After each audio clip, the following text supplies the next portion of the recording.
First of all, I'd like to introduce Professor John Fitzgerald, who will chair the session. He will introduce you to the topic and to our panellists. So, Professor Fitzgerald is the Director of the Asia Pacific Centre for Social Impact and Philanthropy and the Truby and Florence Williams Chair. He has experience as a representative for the Ford Foundation in Beijing and executive roles at La Trobe University and Australian National University. His research interests include territorial government and civil society in China and Australians' Asian diasporas. I think that's the way you say that. So, thank you very much, John. Thank you, sir. Well, welcome everybody to this panel. We've been treated to the vision, the big picture, and the issues that leadership confronts in a connected world. This is our opportunity to dig down, to tunnel down and look at particular cases of exemplary, or not exemplary leadership, as the case may be. So I'm delighted to welcome you to this session and to welcome our guest speakers. Allow me to introduce them in order. By the way, we are aiming at least for gender diversity, if not for every other kind of diversity. You'll note, although there are 3 males up here, there were 3 women in the earlier panel. I'd ask us all to look at an overall day perspective on the diversity issue. But I'd fully endorse Wes's comments that diversity is a critical issue for leadership in a connected world. Patrick McCarthy, who will be our first speaker, has held senior roles in Australia Post, was adjunct professor at RMIT in Swinburne and a visiting researcher at the MBA Education Centre at Guangdong University.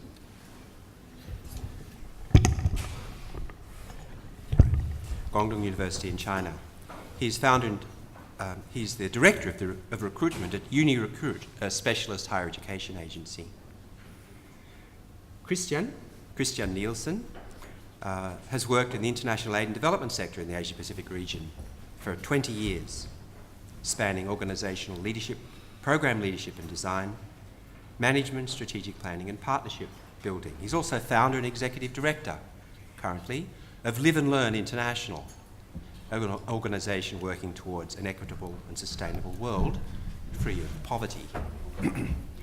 And finally, Darren Cronshaw is the leader in pastoral ministry, introducing the religious dimension to our conversation, and in community development and leadership training. He's currently with the University of Divinity at Whitley College here in Melbourne, and with the Australian College of Ministries. Each of our speakers will take a different approach to the cases they're introducing, some personal, some institutional, some referring to other people, some to themselves. The questions overall we'll be asking is, what does connectedness mean in the cases we have in front of us? What aspects of connectedness present opportunities and which ones are particularly challenging? What strategies do organisations and people use to see connectedness as an opportunity to contribute to organisational goals as well as to the greater good of society in our connected world?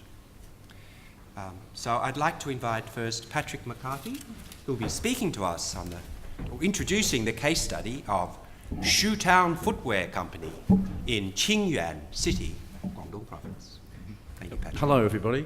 Yes, that's right. I'm going to talk to you about a shoe manufacturer in China. I think you'll see there's a lot of alignment with what Richard has said and what the previous speakers have said. The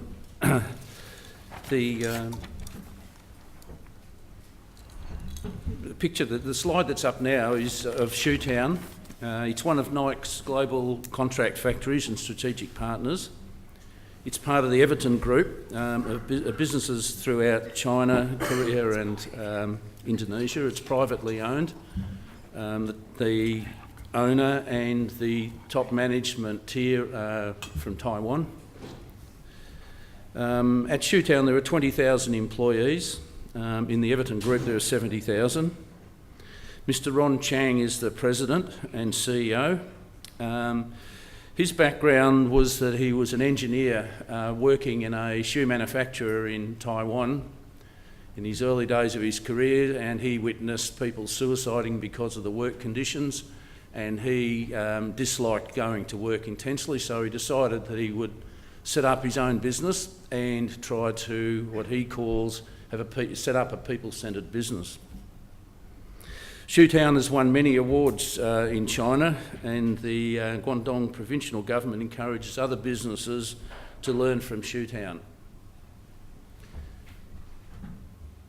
The buildings that you can see there, this is a purpose-built set of 5 factories with a beautiful background of mountains. You'll see also meeting rooms, and as you'll hear from this presentation, communication is extremely important in his scheme of things. I've put this slide up because I think it's really quite unusual. It shows quite a lot of courage and clarity of purpose required when an organisation decides to describe what they stand for in their logo. And if you've got 20,000 people working in a place and you actually don't deliver on what your logo says, and people actually understand what the logo says, and there seems to be widespread understanding within the business what it means. So I think they've shown a lot of guts to actually do this. I won't read it all through, but you can see that some of the core things that I want to say is that people are the core. Blue and orange stands for people as they walk forward. Young faces depicted to indicate man in the core of the operations, mutual trust, teamwork, speedy innovation, and so on. They've also have orange in there, which is the corporate colours of Nike.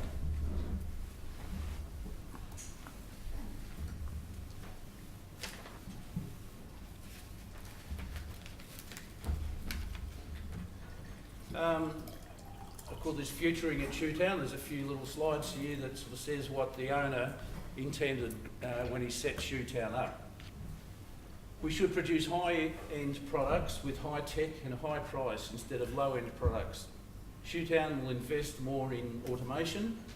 This concerns our innovation ability, primarily a challenge to our human resource and management capacity.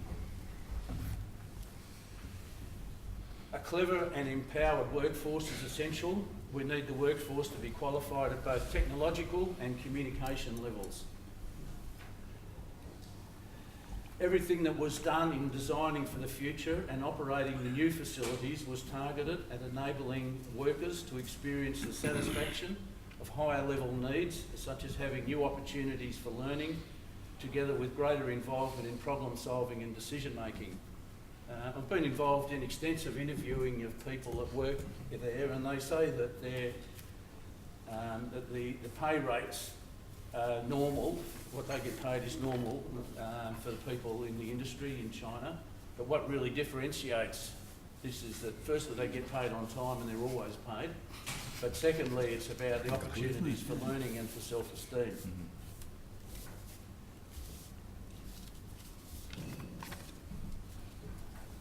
Blank slide.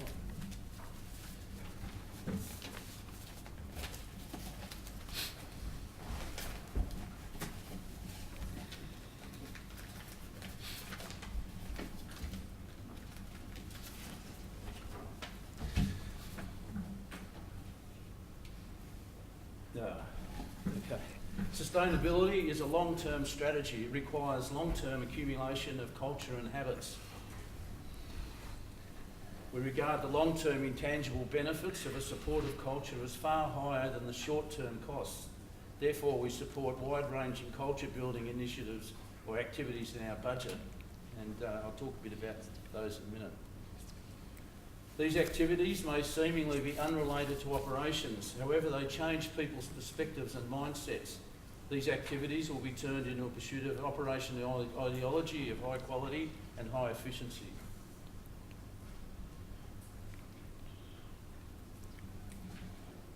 When you spend time at the factory and talking with the workers and the management, you see that there is a lot of Western theory applied there. You know, people talk about lean manufacturing. Maslow's really clear. You see people that do have high self-esteem and feel good about themselves. They have a union representation, which is probably not like the union representation we understand, but it's not the typical Chinese one either. They're trying to actually have a Western one. Teamwork, they've structured the whole organisation around teams, and when you talk to the people, they really appreciate the opportunity for increased decision content in jobs that comes from teams. Ethics, they do have a whole systems approach, but there's also really a lot of evidence of Chinese culture. One of the things that Ron Chang says is that if you're going to be successful in doing business in China, you have to take into account the people. Harmony is a big issue, and I'll show that in a minute. Socialism, Marxism too. Good luck, I suppose, if you want to run a business in China without sort of going along with the governing system. But Confucianism, Taoism, goes back 5,000 years, and you can see from the way things are structured, and maybe this will come out a little bit later, and just how that plays out.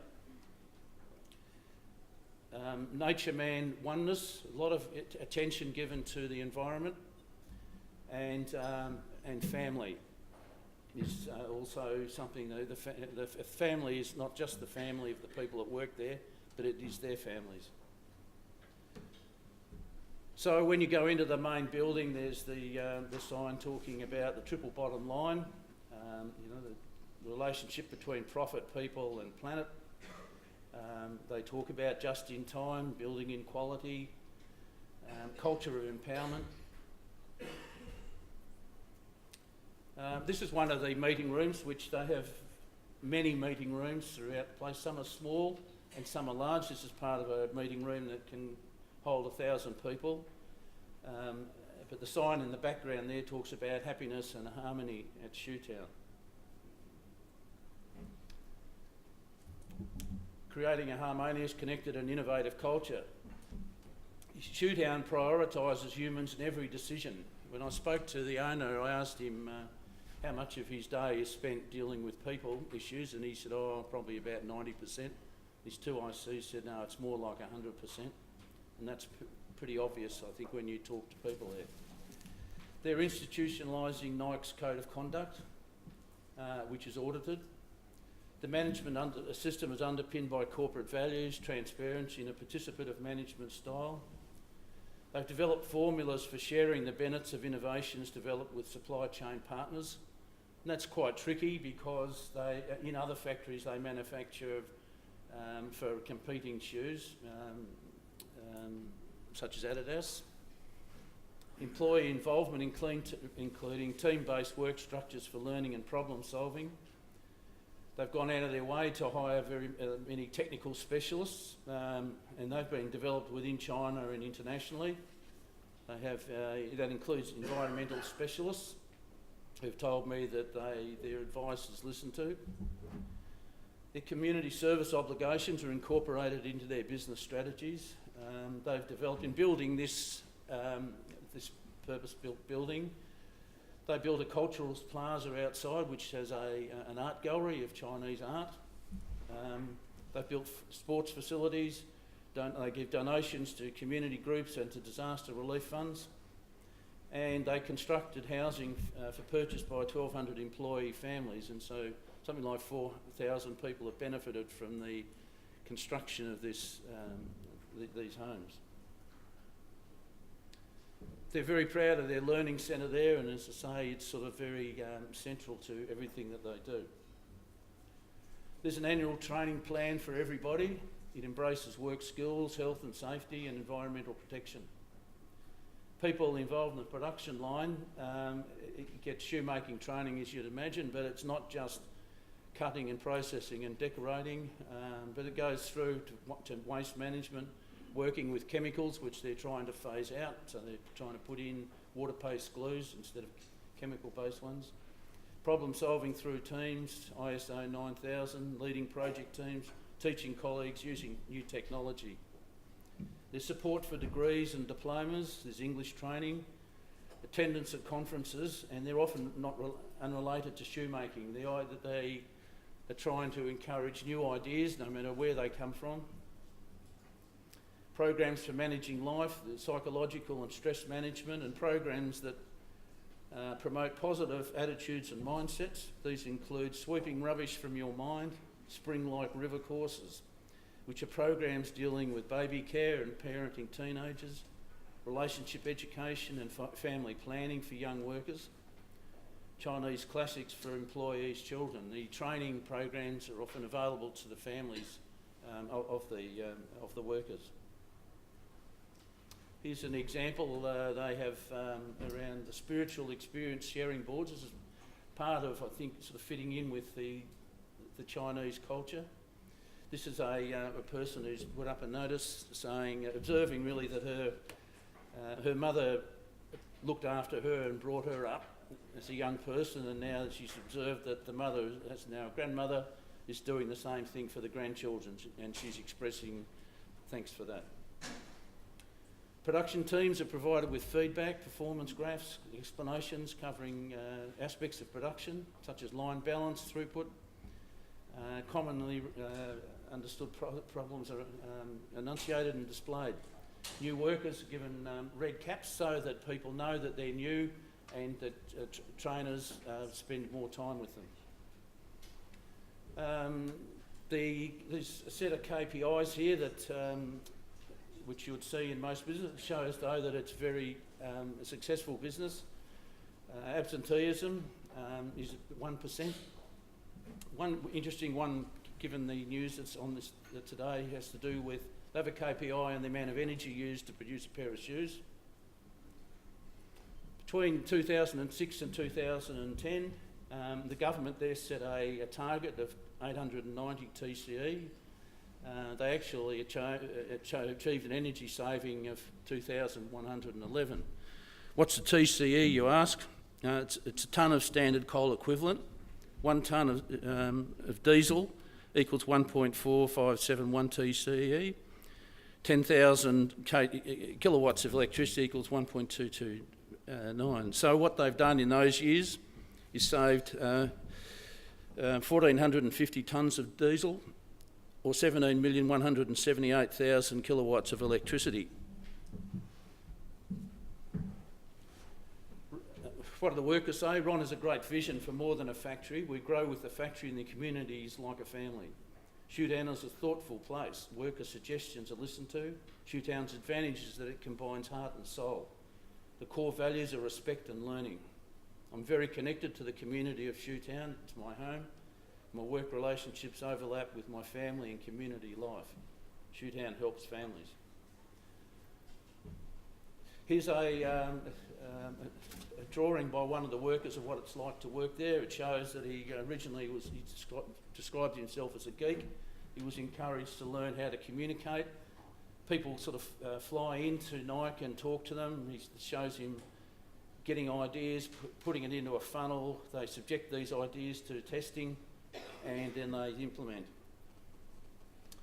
Not all organisations operate the same way as Shoetown. There's some research done by a Chinese person, and you can have a look at the different sort of groups here, but private organisations in China included don't operate in the national interest, don't apply human rights, labour equity, environmental protection, but they actually are into philanthropy because it makes them look good. Shoetown, though, if you were to put them on this table, they would actually have a yes in each of those columns. There are a couple of references for this. As I say, this was, well, I haven't said, but this is the basis of a PhD thesis which just passed in October. It's also been a journal article which is available for people to see. Thank you.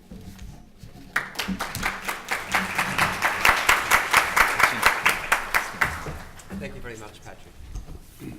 Now I'll just invite Christian. Thank you very much, and very nice to meet everyone. I'm going to tell a story today. I'm going to tell a story that changed my life and also the life of the organisation that I work with, which is Live and Learn. How many people here knows where the Solomon Islands is? Oh, great to see. I like it. It's a small Pacific island country, 900 islands scattered around a very, very large sea mass. I went there in 1996 for Live and Learn. We were at the time doing a turtle conservation area in Morova Lagoon in the Western Province. It was part of a World Heritage listing that the New Zealand government was leading on behalf of the Solomon Islands government and in support of the Solomon Islands government to get Morova Lagoon and also Rennell listed on the World Heritage listing. So my role in the lagoon for 4 years was to set up this turtle conservation site. I arrived in the lagoon with $200,000 in grant money from the New Zealand government and unlimited amount of enthusiasm. The lagoon at the time was heavily contested by Chinese and Malaysian logging companies. It was heavily contested by turtle fishing. And in a matter of 2 years, I managed to get consensus from every single chief in the lagoon and every single fisherman that no more logging would take place and no more turtle fishing would take place. I was very wrong because everything went on business as usual. After 2 years, I grew incredibly frustrated by the lack of progress that I've had. And it was then that I was invited to lunch with the Holy Mana. He was an old wise man that lived on New Georgia Island in the Highlands. And he invited me for lunch, the local specialty, which was tuna innes on rice. Delicious. We were sitting on his large wooden deck, and we were overlooking the lagoon. It was a beautiful place. Turquoise waters. The rain clouds were sort of retreating in the distance. The roof was high, and he was talking to me, and he was a betel nut chewer. I don't know whether any of you have ever tried to chew betel nut or know what it is. It is a specialty to the Pacific Islands. When mixed with lime, crushed lime from the reef, your mouth becomes very red and your teeth rot. Now, his lips were red, and as I was sort of talking to him, he was sitting in front of me. He was spitting betel nut juice at my glasses, and he was sort of misting up gradually until I sort of had to sit like this and look at him. And he said to me, Christian, he was very interested in Denmark, and I'm Danish because he studied the Vikings a lot, and the Vikings and the Solomon Island headhunters, they have a lot in common apparently. So he said to me, look, I really admire your enthusiasm and what you're doing for our people. And I felt good for 2 seconds, and I thought, thank you. But I regret to inform you that you are totally wasting your time. And he said to me, you should not start working again until you have had a laugh with every villager in the lagoon, until you learn to walk in our culture. And by the way, Christian, don't try to change what you don't understand. Right. So I had another 2 years left on my contract, and I thought, where do I go to now? My next report to New Zealand, the New Zealand government, one of the progress indicators was laughing, which they were not very impressed by, I have to say. But there was still no progress. Land was being locked at the rate of knots. I was getting very disillusioned with everything that was going on. And I became quite negative, to be honest with you. It was then I was finding myself on a beach with a fisherman called Peter. He was a good friend of mine. And in my righteous conservationist tone, I said to him, Peter, what will you tell your grandson the day the last turtle has been eaten? Oh, Peter was looking at me and said, I would tell him how delicious it was. So it was then I drifted rapidly into a total depression and disillusionment with the place. Live and Learn withdrew from the program, and we went into a soul-searching mission for 8 months. The soul-searching mission, we looked at everything we had done for the last 4 years, and why it had not worked. And this is how we changed. First, we did a statement of failure to the New Zealand government. We wrote down 18 pages of stuff-ups. We sent this to the New Zealand government, fully expecting that we would never see another dollar from them again. There was 18 pages, and we made that our final report. It listed some 120 failures from the program. We developed a responsive organisational structure which was completely horizontal. We work in Papua New Guinea, Solomon Islands, Vanuatu, Kiribati, Tonga, Fiji. We have all our officers locally registered, locally governed, locally managed. All our staff is local. Local perceptions and perspectives are informing our work. And this structure feeds into a wider network. We call it the Live and Learn Network, which has a networking office in Melbourne. It is a knowledge and learning network. We will never again embarrass ourselves by making the same mistakes anywhere else that we did in Solomon Islands. So we must learn from our mistakes. Now these learnings are feeding into a global perspective. We work with the World Bank, we work with EU, we work with the Asian Development Bank, and we work with the Australian government. So it all feeds into our networks. So we are decentralised but yet connected. We love grassroots leadership. Every staff in our organisation is a leader in his or her own space. We don't have a leader per se who bosses everyone else around. Everyone takes pride in their own space and they lead their own space. Naturally, they are connected as well through our structure. We became an enabling organisation as opposed to an implementing organisation. Now, instead of building toilets in a village, we support sanitation enterprises to build toilets, so we don't increase dependency on Live and Learn. Instead of doing community gardens, we do support farmers' cooperatives to do community gardens. They do it themselves, and we will support them bringing their produce to market. Instead of preaching that young men in the Pacific should not beat women, we support sporting clubs to do their own leadership programs to develop healthy attitudes among young men, to treat women with respect and equality. There are some of the ways that we changed. Now, also we did a rapid assessment of perception methodology. Ideology is great fun in development. I love it. Evidence is essential. We must be evidence-based in what we do. So a rapid assessment of perceptions is a research tool which goes in and actually asks the communities how they perceive climate change, how they perceive water, sanitation and hygiene, how they perceive gender-based violence. Our perceptions are really irrelevant. We must start from where communities are at. Being a Pacific-based organisation, I cannot talk about leadership without mentioning climate change and the increasing collapse of the ecosystems across the Pacific. Recently I returned from Kiribati, which is the largest country in the world in as far as sea mass is concerned, and Kiribati will have vanished into the Pacific Ocean within 5 decades, regardless of what action we take now at the global stage. The same goes for other countries like the Maldives and Marshall Islands. They are already gone.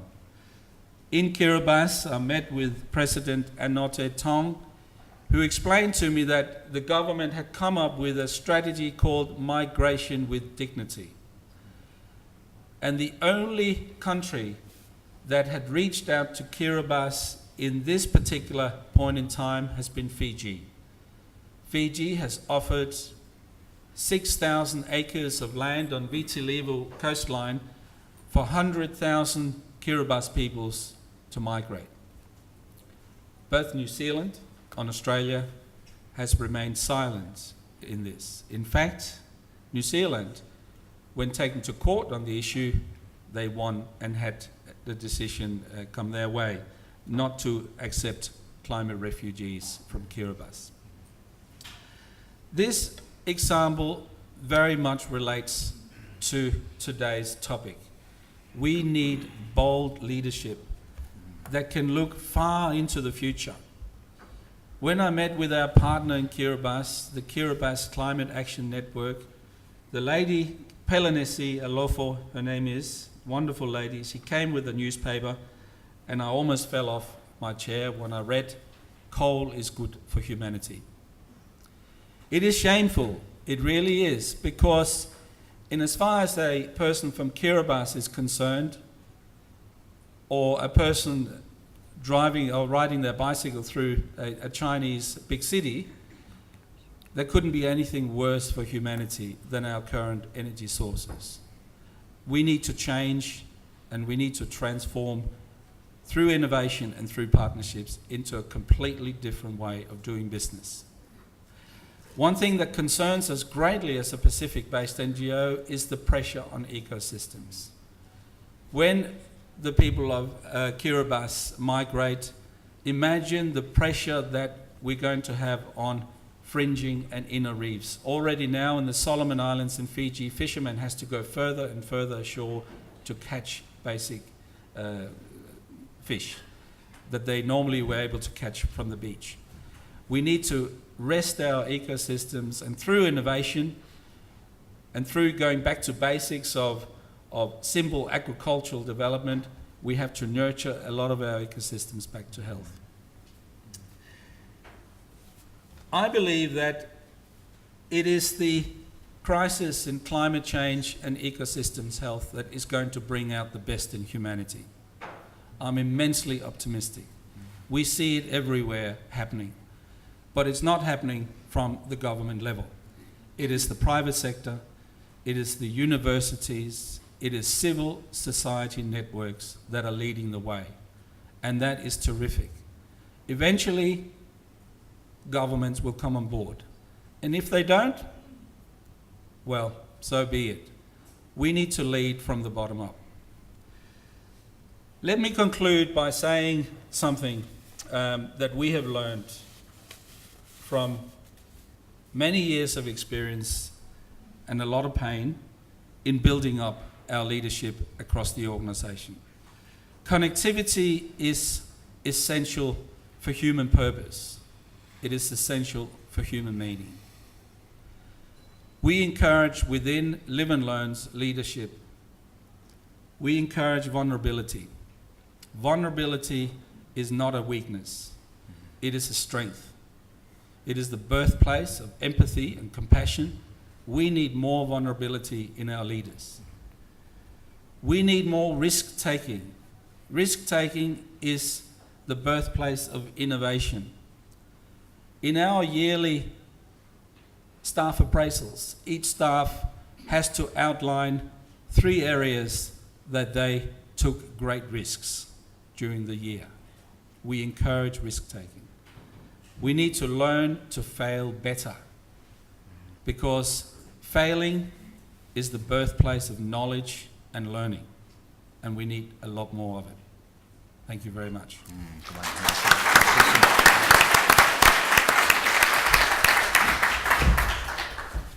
Thank you, Christian. Now, the Reverend Darren Cronshaw.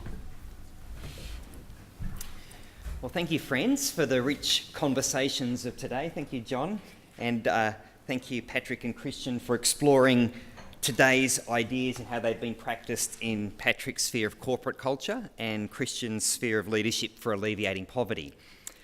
My case study turns to leadership in civil society and churches as an example of non-profit community organisation. And Professor Hames points in helpful directions for me, especially in terms of purposeful collaboration to create a future that we can hand on to our children with pride. The best leadership postures and responses to the biggest challenges we face will harness the interests of government, business, civil society and individuals. They will integrate secular and sacred. They will put the cause and the shared interests of multiple stakeholders ahead of any one organisation or individual. And they will challenge all of us to be prepared to change our accepted modes of operating. You know, we desperately need fresh approaches to leadership that reflects this connectedness. But there's a point of connection that I've been inviting people in my classroom and my church to explore, and that's to a deep, authentic connection within, to ourself and to our vocation. I reckon this is a basic leadership literacy, number 6 or number 4 perhaps. It's unashamedly a spiritual literacy, but not one that's exclusive to church or religious organisations. Now, vocation has traditionally been used with reference to people with a sense of call to religious work, but it has a broader semantic field that includes all of us in terms of where the best of each of us connects with the needs of the world. And so American Presbyterian writer Frederick Buechner defines vocation as the place where your deep gladness meets the world's deep need. And 5 Literacy's leadership for me has to begin with coming to a fresh place of deep listening, beginning with listening to my own true self and vocation. And this is not my own self-image bolstered up by education or accumulations, accomplishments, and even religion, but the true self of who I am made to be. And I get hints of that from what enthuses me and from what is life-giving and what makes me angry about how the world functions or who it doesn't function for. It's where my deep gladness meets the world's deep need. Jim Collins in Good to Great calls it the hedgehog concept. And there was a Greek poem that describes this cunning fox, many of you would know the story, who tried to eat a hedgehog, but the hedgehog could roll into a ball at the key moment. This was the hedgehog's one move. And the hedgehog's challenge is to do not many things, but one thing brilliantly. And Collins's advice is to imagine 3 concentric circles and to ask 3 questions. What could you be the best in the world at? What are you passionate about? And what makes you money? And now where those 3 circles or questions intersect and guide our choices is our hedgehog concept. And so for non-profit organisations especially, and many of us from churches and healthcare, arts and education read Collins, the 3rd circle is not the economic engine question about what will make money, but how we can make extraordinary impact and still attract the sort of time, brand and money resources that we need to achieve our social mission. That is what we're passionate about and what we can be the best in the world at. So my question as a trainer of leaders and focused by the likes of 5 Senses leadership is how do we help people develop an approach to leadership that reflects connectedness if we understand connectedness as including and starting with a connection with ourself and our passion in each and every one of our uniqueness? And how do we help people make the connections between themselves and the complex needs of the world? And so that vocational discernment question works at 2 levels of case study for me. One is with individual students. Now, as a teacher of people preparing for ministry, it's critical for me to pay attention to cultivating character and values. A lot of my teaching focuses on the inner world of students, helping them to be aware of their self-image and discerning their vocation so that they can confidently address the biggest and complex problems that face the world. I want to help them explore the big questions and the worthy dreams of their vocation. And so in one leadership class for emerging leaders, for example, we asked students to apply the hedgehog concept in a journaling exercise. And students dream and map where their passions overlap with what they can be best at and what will draw resources to help them make the world a better place.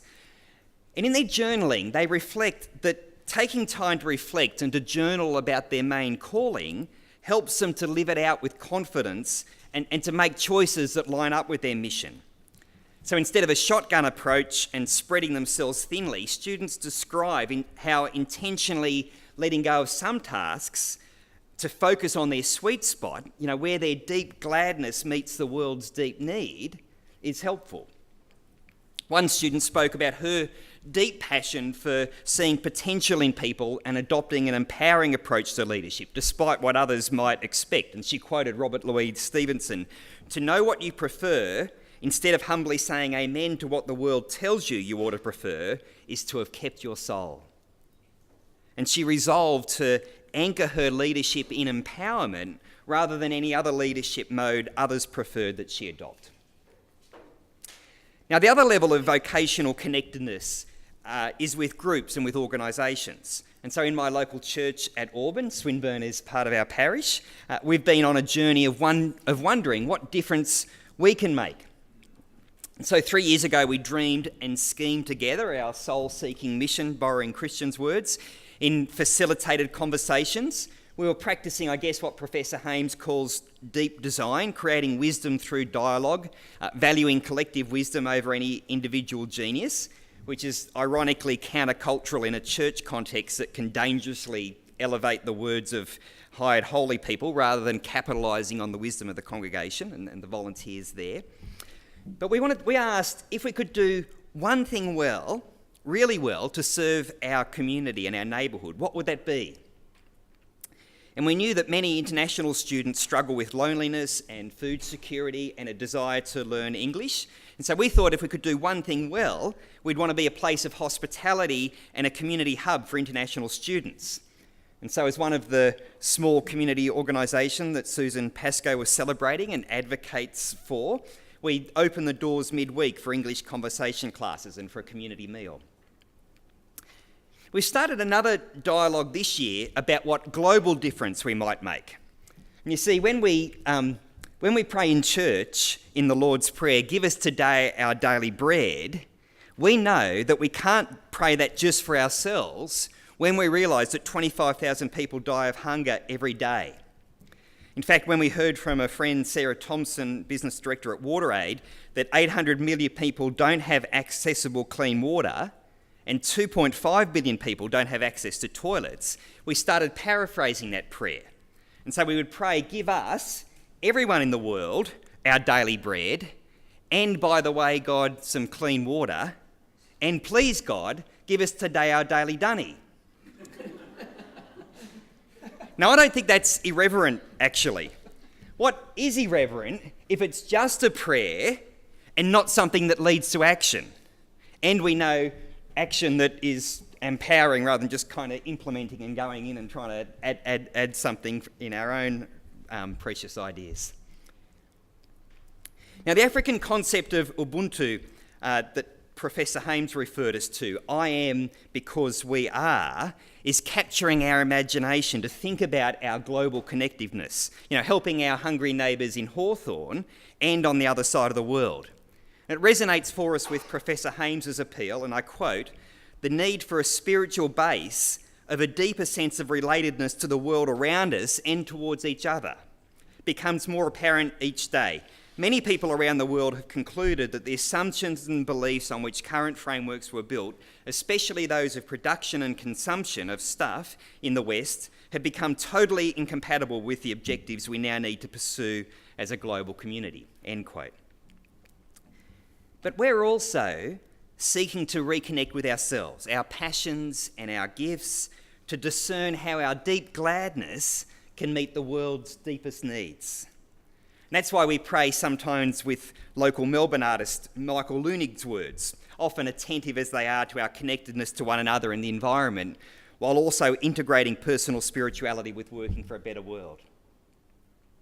And to echo Michael Lunig, "Dear God, we give thanks for places of simplicity and peace. Let us find such a place within ourselves. We give thanks for places of refuge and beauty. Let us find such a place within ourselves. We give thanks for places of nature's truth and freedom, of joy, inspiration and renewal, places where all creatures may find acceptance and belonging. Let us search for these places in the world, in ourselves and in others. Let us restore them, let us strengthen and protect them, and let us create them. May we mend this outer world according to the truth of our inner life, and may our souls be shaped and nourished by nature's eternal wisdom.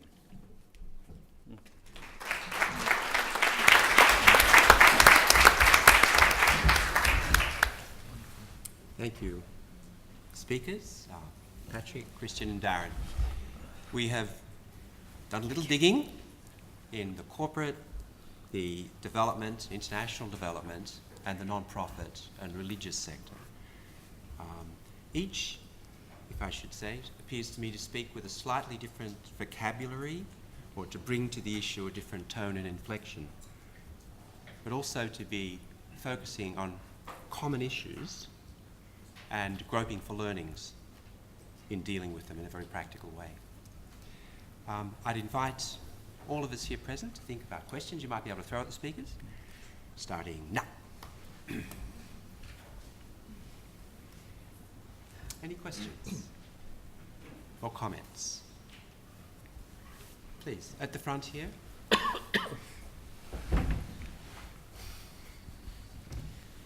Thank you all very much.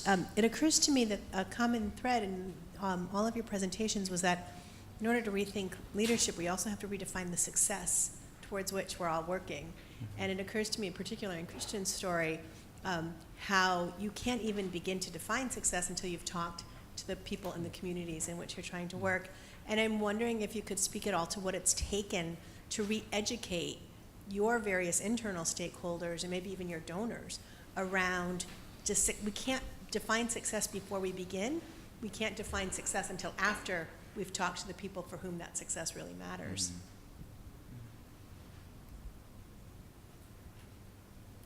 Would you like to answer initially, Kristen? Absolutely, and it is encouraging. There is an awareness of that growing. I believe, I remember with New Zealand Aid, after we sent the 18 pages of failures to them, a year after they actually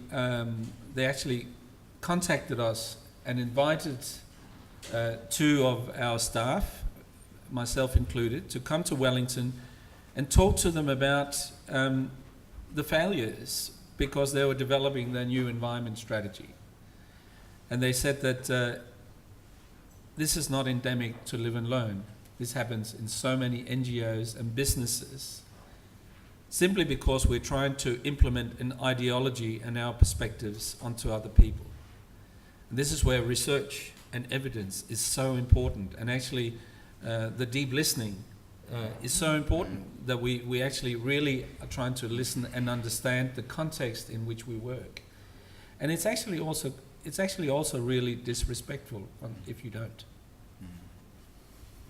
Can I just say something? I actually worked, had a United Nations job in the Solomon Islands in 1977, and I wondered at one stage what I was doing there, what value I was adding. And then one day I was down on the beach and I saw the local fishermen fishing out of a canoe, and on the horizon I could see a Japanese factory ship just sort of swooping up, cleaning up the sea. And I sort of concluded in the end that if people like you weren't there teaching and training and developing people, then they were just going to get cleaned up big time by the bigger countries. Anyway, that was what I thought. That then justified me being there. I thought, well, I'll try to teach them to plan and to debate and to look after themselves a bit. I've got a question about Christian, I'm quite keen and curious about the interests and the different aspirations of younger generations and their desire for a better world, their different aspirations, and so on. What have you learnt about working in community development and donors and contributors in Australia about harnessing and making the most of younger generations for contributing to a better world? Well, one of the reasons why I'm very optimistic, despite all the challenges that we are facing, is because of the young people. Yeah. The younger generation, they want change. We have never had so many requests for internships, volunteer placements, both in Australia and overseas, as we have now. We're an oversupply of young people, and that's encouraging. That's encouraging. And also I think that the critical thinking that underpins young people's desire to get involved with development is equally encouraging. They know why they want to get involved. The what and the how will come later. They know why this is important. And this was what I was talking about before, is the leadership from civil society is absolutely critical. And a lot of the interest that is created among young people is because of universities and tertiary education. So it all goes hand in hand. So great source of inspiration and optimism. Thanks. A question. I've got a question then, because a lot of what you've spoken really rings true in what I do, and that is linking a lot with international education. I'm Sonia Chan from Swinburne International. So a lot of what I do is related to student mobility and trying to raise international community engagement at Swinburne University. So the things that you're working with, Christian, I'm really interested. And then I've got the question of, so you have then, I mean, I think we understand that there's a generation that is coming up with understanding global connectedness. They're representing this generation. We've even got a name for them as Generation Global, who probably have developed global competencies, and there's themes around global citizenship and that sort of thing. So then, if there is this oversupply of young people that want to contribute and help, I mean, do you see that sea turtles are going to be saved? And do you see that there's going to be a difference? Well, on reflection, can I place oversupply with healthy supply? Because I don't know whether you can ever get oversupply of young energy. Look, I think change is happening. Yesterday I read a State of the Oceans report that was recently released by UNEP. Things are improving. Action is happening across the globe, and action is happening because of demand. People are demanding action, and a lot of that demand is coming from young people. And I think that in the aid game, or in the aid sector, we have the Oak Foundation. Not sure whether you've heard of that.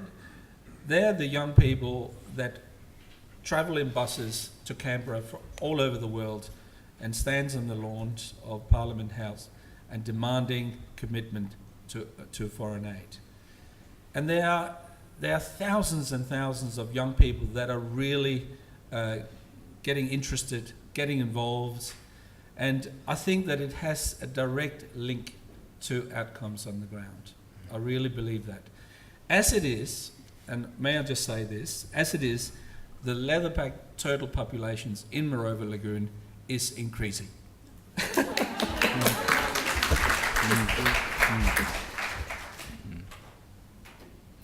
We have time for one more question before we break for lunch.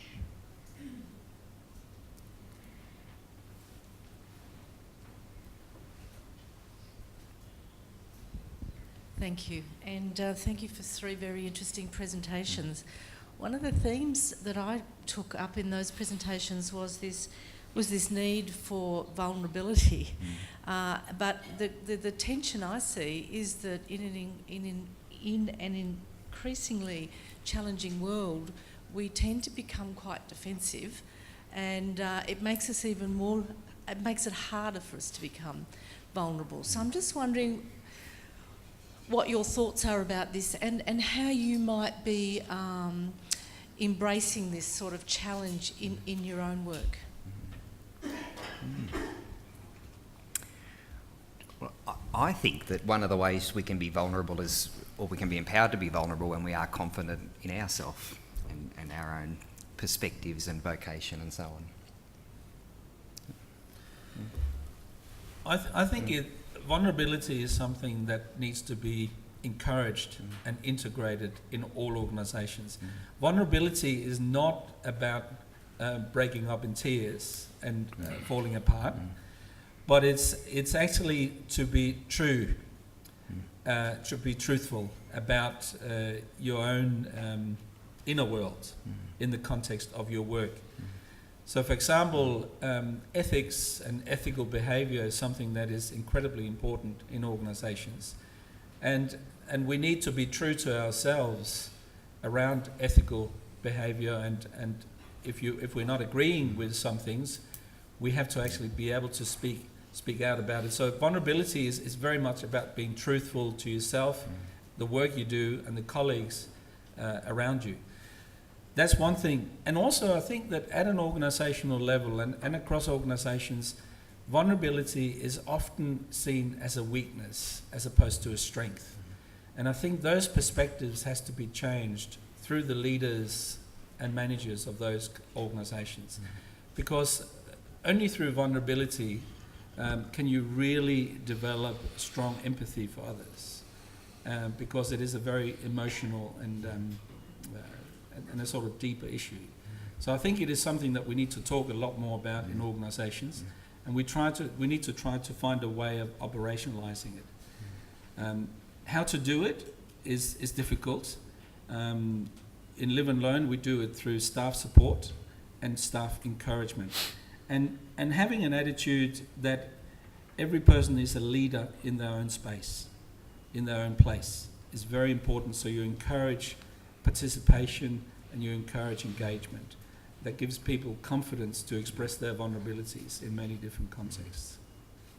Yeah, I think that the reality is that that people are vulnerable. I mean, if you just look at people's faces on the train, you can see that they're stressed.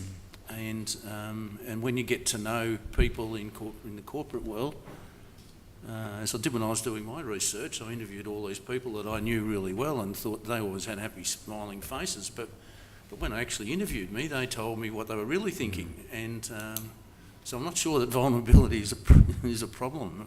I think it's important that people have it, but I think they've got it. It's important. I think you're right, but I think there's a tendency when people are feeling vulnerable is to shore up. So I'm really wondering where your successes have come from. Are they? Is it because you started with the right people in the first place who were ready to explore their vulnerability, or is it something to do with the resilience that's built up in people, or what are some of the other factors there which lead to the success of your work? Could I just note here, these are very important questions. We've actually run out of time. We have a fairly tight schedule. I wonder would it be possible in a later section of our forum to address these issues of vulnerability, learning from vulnerability, and harnessing vulnerabilities for solutions. Before inviting everybody to join us for lunch and thanking our speakers, I'd just like to return to the initial theme here, just very, very briefly in parting, particularly the theme of connected leadership, leadership in a connected world, around and focusing on the issue of cultural difference, because it strikes me and others who've worked in Western and Asian environments that there have been times in the past, sometimes thousands of years ago, when foresight was needed and when foresight was exercised. The question is, how do cultures remember successful foresight, the learnings of a civilization around dealing with crisis? And this is a fruitful area of exploration. I'd just like to highlight one difference that strikes me as important. There was an earlier period of great climate change. There have been several, not necessarily man-made as ours is, but no less devastating. And it's remembered in different cultures in different ways. How did the European, what's now thought of as European or Western civilization survive? Those in the biblical tradition, the monotheistic tradition, return to the story of Noah and the Ark. A community hero in connection with some higher, who hears voices, basically, builds a ship, saves his family and everybody else he can think of, and off they go, and that's a sort of civilizational memory of survival and foresight in a certain kind of tradition in which community and family matter. How do Chinese communities remember this?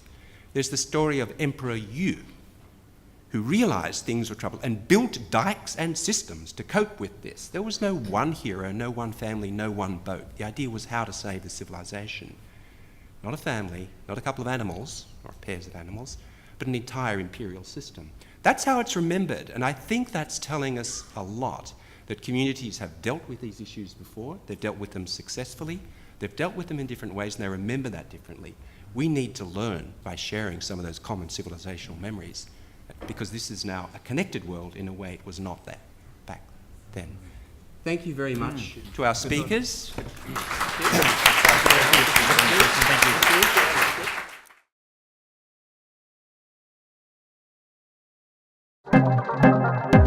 This has been a Swinburne production.